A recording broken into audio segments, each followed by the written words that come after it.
오늘도 말씀 듣는 우리 성도님들에게 하나님께서 말씀의 은혜로 함께해 주시기를 간절히 축복합니다. 주일마다 하나님께서 바울을 통해서 하신 일들을 살펴보며 은혜를 나누고 있습니다. 지난 주일 말씀을 기억하십니까? 제1차 전도 여행을 떠난 바울과 바나바는 구브로 섬에서 복음을 전했고, 구브로 섬의 총독 서기오 바울을 전도하는 귀한 열매를 얻을 수가 있었습니다. 예수 그리스도의 복음이 흘러갈 때, 하나님의 은혜가 흘러갈 때 어떤 일이 생기는가를 그 구브로 섬에서 경험할 수 있었습니다. 평생을 두려움과 걱정 속에서 우상을 섬기며 거짓 선지자를 가까이하며 무당을 가까이하며 살던 인생이 참된 하나님을 만나고 예수 그리스도를 주님으로 영접하게 되고, 이제 말씀을 따라서 선한 일을 행하며 살아가는 복된 인생으로 변화되는 그 아름다운 역사를 구브로 섬에서 경험하게 된 것입니다. 성도 여러분, 하나님의 은혜는 오늘 우리에게도 흘러온 줄 믿습니다. 그 은혜를 우리도 받게 되면 참된 하나님을 알게 되고 믿게 되고 예수 그리스도를 주님으로 영접함으로 하나님의 자녀로 거듭나게 되고, 그리고 하나님의 말씀을 따라 살아가면서 하나님의 은혜와 복을 누리는 복된 성도의 삶을 살게 될 줄로 믿습니다. 그 은혜를 우리가 받았고 또 그 은혜를 우리가 더 크게 받을 것이며 그 은혜를 사모하며 살아가는 여러분들이 될 수 있기를 간절히 축복합니다. 그 후에 이 바울의 전도팀은 구브로 섬의 바보항에서 배를 타고 지중해를 건너 소아시아 밤빌리아의 버가로 갔습니다. 그런데 오늘 본문 13절 말씀을 보면 그곳까지 동행했던 바나바의 조카 마가 요한이 갑자기 예루살렘으로 돌아갔습니다. 자, 13절 말씀을 보세요. 바울과 및 동행하는 사람들이 바보에서 배 타고 밤빌리아에 있는 버가에 이르니 요한은 그들에게서 떠나 예루살렘으로 돌아가고 그랬습니다. 이 요한이 또 마가라고도 하죠. 마가 요한이라고도 이렇게 부르고요. 이 요한이 왜 갑자기 거기서 예루살렘으로 돌아갔는지 성경에는 자세하게 나와 있지는 않습니다. 그러나 생각해 볼 때 그 여정이 힘들었기 때문이 아닌가, 이렇게 생각해 볼 수 있습니다. 이 외삼촌 바나바가 전도 여행을 떠난다고 하니까 나도 따라가겠습니다. 나도 주님 복음 전하는데 힘을 좀 보태겠습니다. 그리고서 의욕을 가지고 함께 따라 나섰습니다.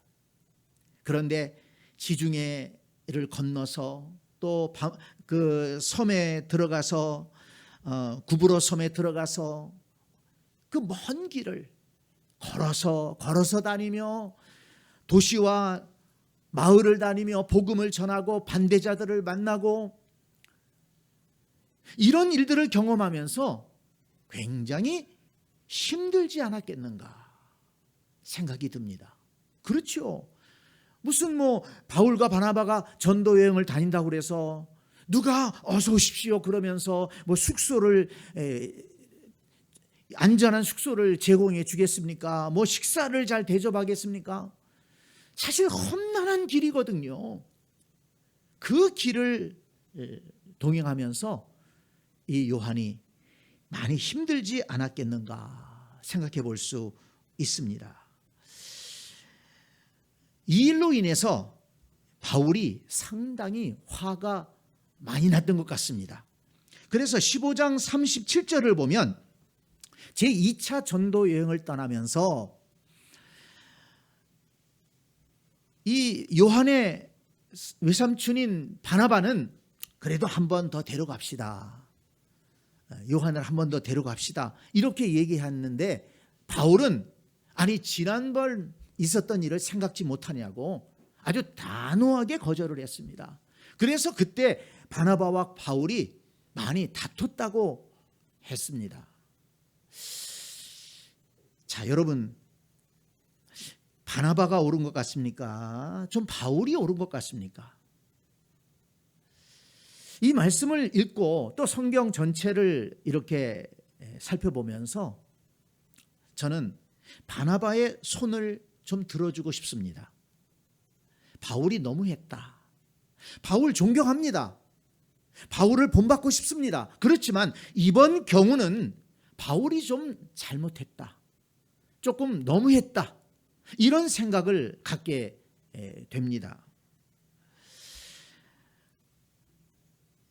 이 마가 요한이 그 예루살렘에 돌아갔다고 했잖아요. 예루살렘에 집이 있습니다. 우리가 흔히 말하는 마가의 다락방, 그 집 아들이 마가입니다. 그러니까 부잣집 아들이에요. 그 어머니가 마리아라는 이름을 가지고 있거든요. 거기서 예수님을 만났고 믿음을 가졌습니다. 열정이 있습니다. 그렇지만 아직 어린 청년인 거예요. 여러분, 그 어린 청년이 믿음을 가지고 열정을 가지고 전도 여행에 동행하겠다고 나섰다가 힘들어서 이렇게 한번 실수했는데 한번 봐줘야 되지 않겠습니까? 용납해 줘야 되지 않겠습니까? 이 바울과 바나바가 2차 전도 여행을 할 때 이 마가 요한이 안디옥에 또 와 있었어요. 분명히 그 버가에서 예루살렘 자기 집으로 돌아갔는데 2차 여행을 출발할 때 보니까 안디옥에 또 와 있는 거예요. 왜 그랬을까? 생각해 보는 게 좀 재밌어요. 마가 요한이 자기 고향집에 돌아갔을 때 그 어머니한테 심하게 꾸지람을 들지 않았을까? 그런 생각도 해봅니다. 아니, 바나바를 따라서 전도여행 떠난다고 한 얘기를 들었는데 갑자기 집에 돌아왔어요. 여러분, 여기 어머니들 많이 계시잖아요. 어떻게 하시겠어요? 그래, 고생스러워서 왔냐? 잘 왔다. 물론 그렇게 하시겠죠. 그래, 얼마나 고생이 많았니? 쉬어라. 그렇게 위로도 했겠지만은, 아니 그래, 전도여행을 떠났으면 힘들어도 참고 가야지. 그 바울 선생님하고 바나바 너희 외삼촌하고 그렇게 떠났는데 그래 거기서 돌아오면 어떡하냐? 좀 핀잔도 듣지 않았겠는가? 그러면서 이 마가가 자기의 행동을 돌이켜보고 내가 그러면 안 됐었는데 좀 참고 갔어야 되는데 왜 그랬을까? 좀 회개하는 마음으로 다시 한번 도전해보리라. 그런 마음을 가지고 안디옥에 와서 있지 않았을까? 그렇게 생각을 해봅니다. 그런데 여러분, 이 마가복음 14장 51절을 보면 흥미로운 장면이 하나가 나옵니다. 마가복음 14장 51절 제가 읽어볼게요. 한 청년이 벗은 몸에 배 혼니부를 두르고 예수를 따라가다가 무리에게 잡힘에 배 혼니부를 버리고 벗은 몸으로 도망하니라 그랬습니다. 이 말씀의 장면은 예수님께서 잡히시기 전에 겟세마네 동산에 올라가셔서 기도하시잖아요. 그리고 기도를 마칠 즈음에 대제사장과 바리새인들이 보낸 사람들이 와서 예수님을 잡아가지고 가야바 법정으로 끌고 가는 그런 장면입니다. 그런데 예수님이 끌려가실 때 한 청년이 속옷도 안 입고 겉옷만 두르고 있다가 그 잡혀가시는 예수님을 따라갔다는 거예요. 그런데 그 예수님을 끌고 가던 사람 중에 하나가 너 뭐야? 너도 저 예수 한패냐? 그러면서 붙잡으니까는 깜짝 놀래가지고 그 걸치고 있던 그 두루마기를 벗어 던지고서는 벗은 채로 도망을 갔다는 것입니다. 다른 복음서에는 기록되어 있지 않아요. 마가복음에만 나옵니다. 여러분, 이 청년이 누구라고 생각하십니까? 이름은 밝히지 않았어요. 그런데 성경을 연구하는 많은 학자들이 이 청년인 마가복음을 기록한 마가 자신일 것이다. 그때 일을 생각하면서 그때 내가 왜 그랬을까? 예수님 잡혀가실 때 나도 같이 잡혀가고 나도 예수님 곁에 있어야 했었는데 내가 왜 그랬을까? 그런 마음에서 회개하는 마음으로, 뉘우치는 마음으로 그 복음서를 기록할 때 한 줄 기록한 것이 아닌가 이렇게 생각합니다. 그러니까 이런 장면들을 보면 이 마가는 믿음도 있었고 그리고 또 열심도 있었지만 담대함이 부족한, 경험이 부족한 좀 어린 청년이었다 이렇게 생각해 볼 수가 있습니다. 그런데 여러분, 우리가 성경을 읽으면서 놓치지 말고 주목해야 될 것이 있습니다. 그것은 마가가 그 자리에 그대로 머물러 있지 않았다는 것입니다. 그는 점점 더 성숙해져서 초대교회의 귀한 일꾼으로 헌신하게 된 것을 우리는 보게 됩니다. 가장 크고 가장 귀한 일이라고 할 수 있는 것이 뭘까요? 예수님의 행적을 잘 정리해서 복음서 가운데 마가복음을 기록한 것입니다. 그래서 마가복음을 통해서 오고 오는 모든 사람들이 예수님의 행적을 읽게 되고 예수님의 말씀을 거기에서 듣게 되고 읽게 되고 그러면서 믿음을 갖게 되는 이 아름다운 역사를 마가라는 그 청년이, 그렇게 젊었을 때 실수가 많고 연약했던 그 청년이 하나님께 쓰임받아서 그런 귀한 복음서를 기록했다는 것입니다.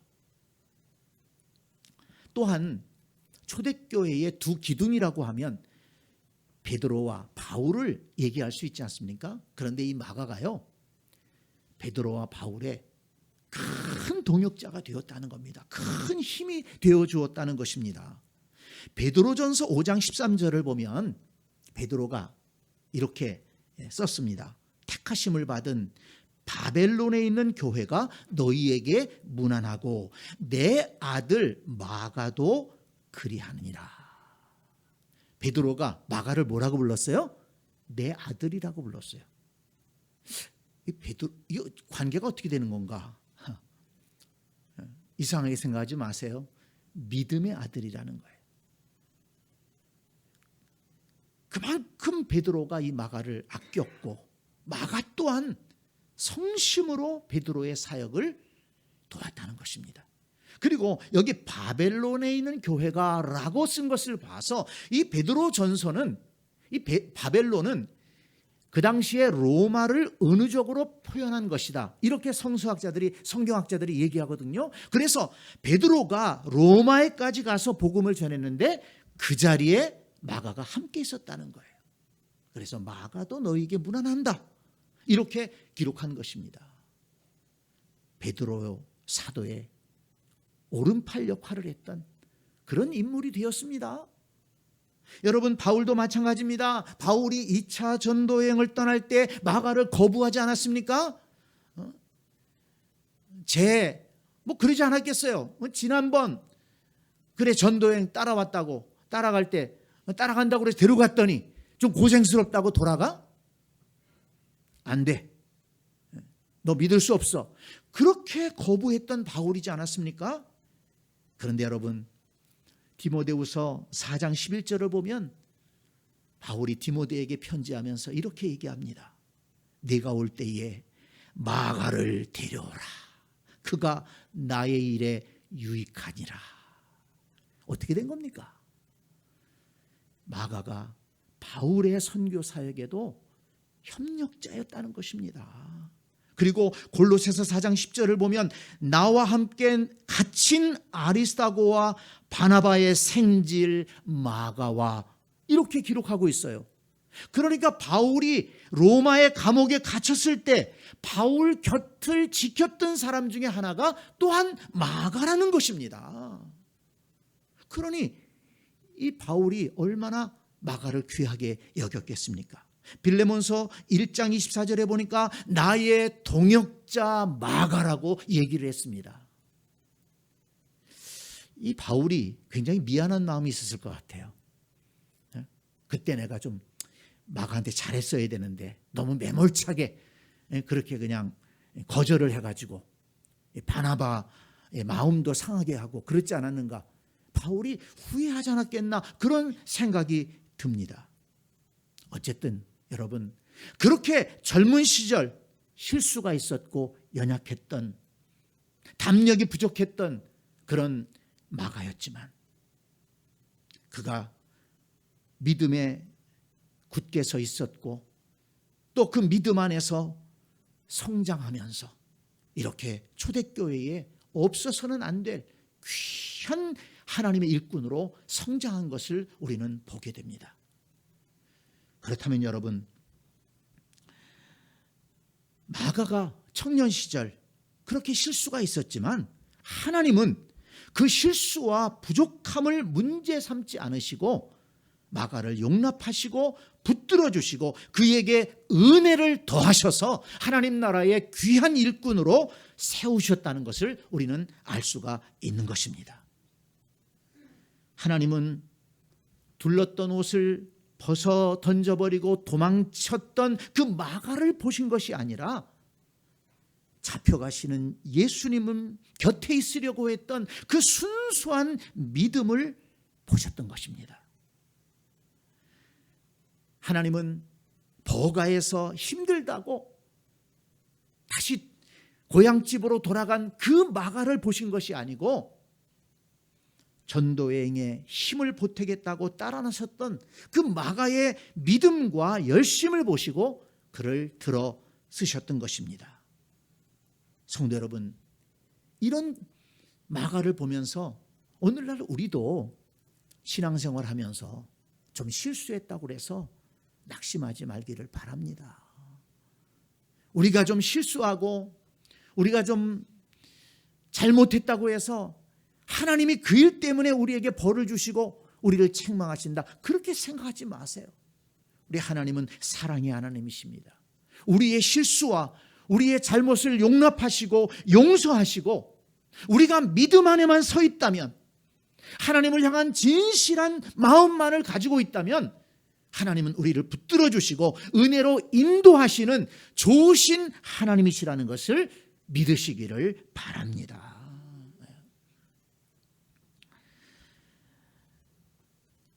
또한 우리가 이 말씀을 보면서 오늘날 교회 가운데 바나바와 같은 사람이 많이 필요하다, 바나바와 같은 어른이 많이 필요하다는 그런 생각을 해보게 됩니다. 여러분, 바나바는요, 사람을 세우는 사람이었습니다. 일꾼을 세우는 사람이었습니다. 다른 사람의 약점과 단점과 실수 때문에 그것을 지적하고 정죄하고 물리치는 사람이 아니라, 실수가 있더라도, 좀 잘못하는 게 있더라도, 과거에 좀 잘못한 게 있더라도 그 사람의 믿음을 보고 가능성이 있다면 그 사람의 장점을 보고 그를 붙들어주고 기회를 주고 그를 세워주는 그런 역할을 했다는 것입니다. 우리가 지난번에 살펴봤죠. 이 바울이 그 전에 사울로서 활동할 때 예루살렘 교회에 찾아갔을 때 사도들이 만나주지 않았어요. 예루살렘 성도들이 만나주지 않았습니다. 왜 그랬습니까? 그의 과거가 있었기 때문에 그래요. 과거에 예수님을 비방하고 예수 믿는 사람들을 잡아가두고 때리고 스데반 집사가 순교당할 때 앞장섰던 사람 아닙니까? 그리스도인들이 이 사울을 얼마나 두려워했습니까? 예수 믿는 사람 잡겠다고 다메섹까지 달려갔던 사람 아닙니까? 그런 과거 전력이 있었기 때문에 그가 회개했다고 해서 그가 예수님을 이제 믿고 예수님 위해 산다고 하는데도 예루살렘 성도들이 만나주지 않으려고 그랬어요. 그런데 중지한 사람이 누굽니까? 바나바였습니다. 바나바가 사울의 손을 붙들고 베드로를 찾아갔습니다. 예수님의 동생 야고보를 만났습니다. 그리고 사울에 대해서 잘 얘기해 줬습니다. 과거는 있었지만 이제 회개했습니다. 믿을 만한 사람입니다. 이 사람의 회개는 진정한 회개입니다. 이 사람 앞으로 큰일 할 사람입니다. 그러니 우리 협력하도록 합시다. 용납하도록 합시다. 바나바가 중재를 해서 예루살렘의 사도들과 힘을 합칠 수가 있었고, 사실 이 바울이 앞으로 이방 선교를 하는데 큰 뒷받침이 되어 주었던 것입니다. 그리고 1차 선교 여행을 시작할 때에도 바나바가 사실은 앞장섰어요. 하나님께서 사울과 바나바를 따로 세워서 선교 여행을 하라고 그럴 때에도 바나바가 그때는 중심이 되어서, 바나바가 사울이 다소에 있을 때 10년 동안 다소에 있을 때 데려와서 안디옥 교회에서 교사로 활동할 수 있도록 하지 않았습니까? 다시 사울이 활동할 수 있도록 기회를 준 사람이 바로 바나바였습니다. 그리고 1차 전도여행도 바나바가 이끌고 바나바의 고향이었던 구브로 섬에 가서 전도할 수 있도록 그렇게 인도해 준 것입니다. 그러니까 이 바울에게 있어서 바나바는 참 고마운 사람입니다. 그를 붙들어주고 세워주고 용납해주고 하나님의 사람으로 설 수 있도록 그렇게 뒷받침해 준 사람이 바로 바나바였다는 것입니다. 마가도 마찬가지지요. 바울은 그렇게 자기가 용납받은 거 생각하지 못하고 바나바를 내쳤잖아요. 그때 당시 내쳤습니다. 그렇지만 바나바가 마가를 데리고 이제 2차 전도 여행을 함께 말씀을 나눌 때 자세하게 보겠습니다마는, 바나바가 마가를 데리고 구브로로 가서 다시 전도 여행을 하게 됩니다. 그러니까 이 마가를 다시 품에 안은 것은 바나바였습니다.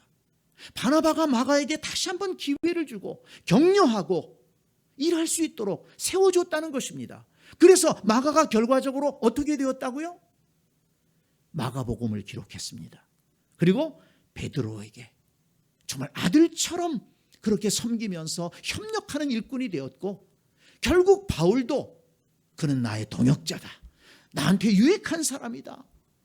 그리고 바울이 감옥에 갇혀서 외로울 때 그 곁을 지켜준 사람이 바로 마가였다는 거예요.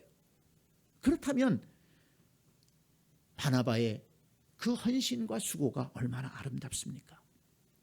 여러분, 오늘날 우리도 교회 안에서 신앙생활하면서 바나바처럼 신앙생활할 수 있기를 바랍니다.